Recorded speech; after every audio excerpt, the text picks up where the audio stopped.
નમસ્કાર મિત્રો. યુવકોને યુવાનોને સમજાવવાનું ન હોય કે સિંહ છે એ વાર જ કરે. તમે એના વિસ્તારમાં જાઓ, તમે એના વિસ્તારમાં જઈ સળીઓ કરો અને ત્યાં જઈ ટોર્ચ, હોર્ન અને બધા જેવા શોર શરાબા કરો જેનાથી સિંહ છે એ ડિસ્ટર્બ થાય, તો એ તમારી આરતી નથી ઉતારવાનો, એ તમને ફાડી જ ખવાનો છે. તમે ત્યાં જઈ સિંહ દર્શન કરવા જાઓ છો, તમારી 10 મિનિટની બહાદુરી છે એને તમે ત્યાં બતાવો છો, તો તમે કોઈ જ હોશિયારી નથી કરી રહ્યા કે ન તમે કોઈ જ એવું બુદ્ધિવાળું કામ કરી રહ્યા છો. તમે તમારા મોતને જ આમંત્રણ આપી રહ્યા છો. કંઈ જ નવીન નહીં થાય, તમે તમારા મોતને જ ભેટશો.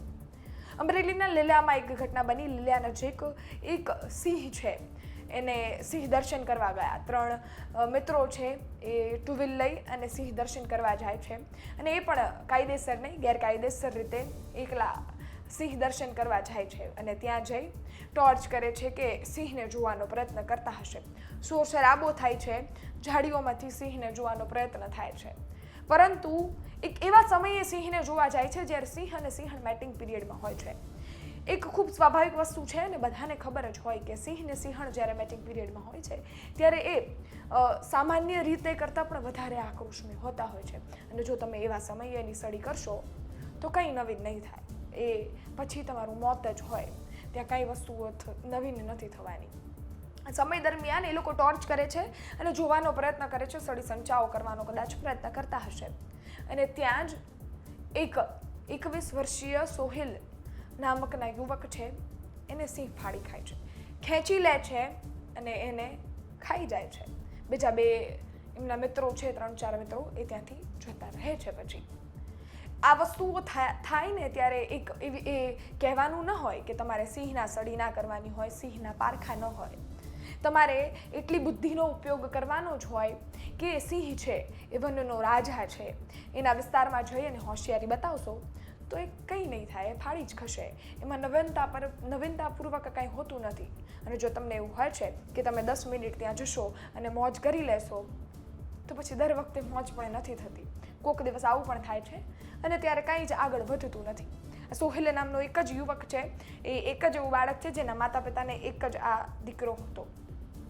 હવે શું, આ બુદ્ધિમત્તાનો ઉપયોગ કર્યો, બહાદુરી બતાવવા ગયા અને આખરે આ જ વસ્તુ થઈ, મોતને ભેટ્યા.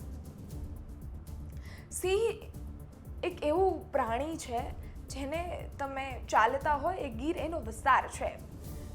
પહેલાંના સમયમાં ચાલતો હોય લાકડી ઠપઠપે તો બધા ઊભા રહી જતા, પરંતુ હવે લોકોને શું શોખ ચડ્યો છે કે શું એવો રોમાંચ છે કે એ લોકોએ 10-15 મિનિટની મજા માટે એમના જીવનને પણ રિસ્કમાં નાખી દે છે, એમના જીવનને પણ ક્યાંક ને ક્યાંક અટકાવી દે છે.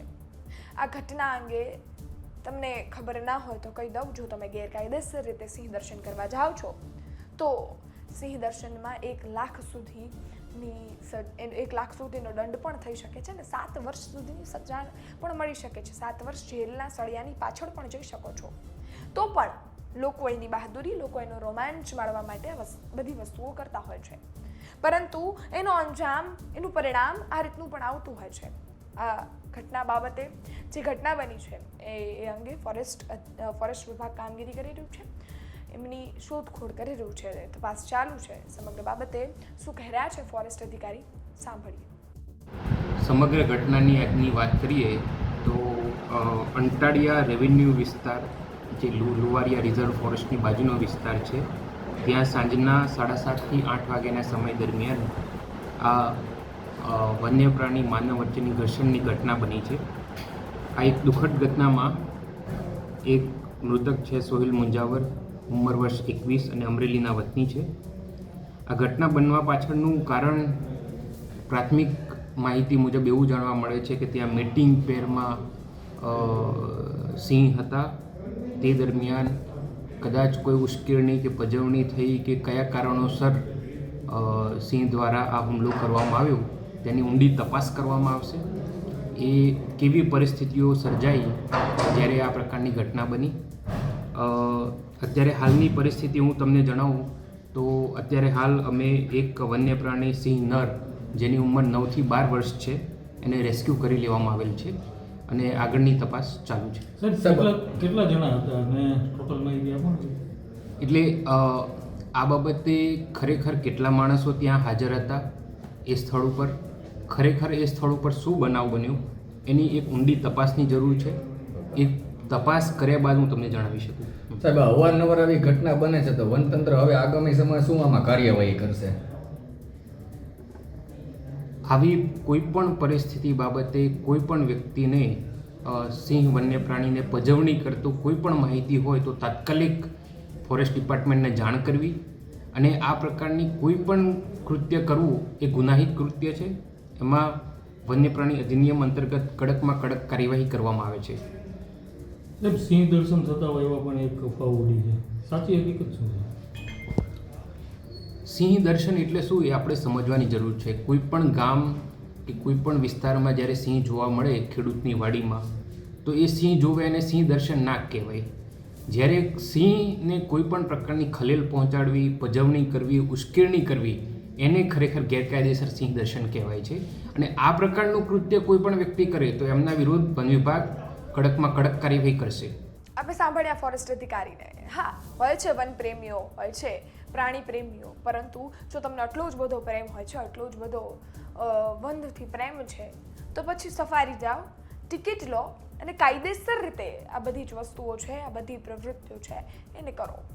હજી એક વસ્તુ કહેતી જાઓ, આ સિંહ છે જેને શિકાર કર્યો છે એ તમને હું કહી દઉં ખૂબ ભયાનક સિંહ છે. આની પહેલાં પણ લાઠીના નજીક એક ઘટના બની હતી જેમાં એક પ્રવૃત્તિ પ્રેમી એમ જ આરામથી મજા માણી રહ્યો હતો, ત્યાંથી પણ એને ખેંચી ખાઈ ગયો હતો. તો પછી તમે એના વિસ્તારમાં જઈને સળીઓ કરશો અને એ પણ એવા સમયે જ્યારે સિંહ અને સિંહણ મેટિંગ પીરિયડમાં છે તો પછી ભોગવશો. આ સમજાવવાનું ન હોય, એ તો સિંહ છે એ નથી સમજવાનો. પરંતુ તમે તમારી જાતને બહુ બુદ્ધિમાન કહો છો અને મનુષ્ય કહો છો, તો મનુષ્યને આ બધી વસ્તુઓ સમજાવવાની ન હોય, એને જાતે જ સમજવાનું હોય કે સિંહ છે, હાવજ એકલો હોય ને તો પણ ફાળી કાય. જો તમે હાવજની સામે હોશિયારી કે આડપલા કે એની છેડતી કરશો તો પછી કંઈ નહીં થાય. એ તમારું અંતિમ એ જે 5-10 મિનિટો હશે એ જીવી લેજો, બાકી એ મોતને ઘાટ જ ઉતારશે. આ ઘટના અંગે આપના અભિપ્રાય શું છે એ કોમેન્ટ બોક્સમાં ચોક્કસથી જણાવજો. ફરી મળીશું, ત્યાં સુધી ગુજરાત તક જોતા રહો. ધન્યવાદ.